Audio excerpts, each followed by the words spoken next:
Hi friends, welcome to my channel. నేను channel కొత్తగా start చేశాను. మీరు నన్ను ఎంకరేజ్ చేయండి, సబ్స్క్రైబ్ చేయండి, లైక్ చేయండి. నేను ఈరోజు పల్లీల పచ్చడి చేయబోతున్నాను. అందుకు కావాల్సిన పదార్థాలు: ఒక కప్పు పల్లీలు, ఒక ఉల్లిగడ్డ, ఒక స్పూన్ అల్లం ఎల్లిగడ్డ, పచ్చిమిరపకాయలు, కొద్దిగా చింతపండు, ఒక కట్ట కొత్తిమీర, ఉప్పు మీ రుచికి సరిపడా వేసుకొని అందులో కొద్దిగా వాటర్ పోసి ఈ మిశ్రమాన్ని మిక్సీ పట్టండి.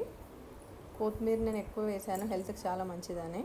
కొద్దిగా ఎక్కువ తిన్నా టేస్ట్ ఏం మారదు కొత్తిమీర ఎక్కువ వేయడం వల్ల.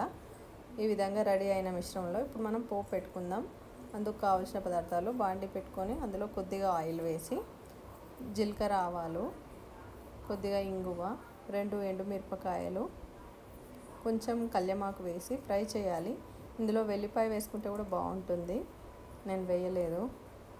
కొద్దిగా శనగపప్పు వేసుకున్నా బాగుంటుంది. ఈ విధంగా తయారైన మిశ్రమం ఇడ్లీలోకి కానీ దోశలోకి బాగుంటుంది. Thank you.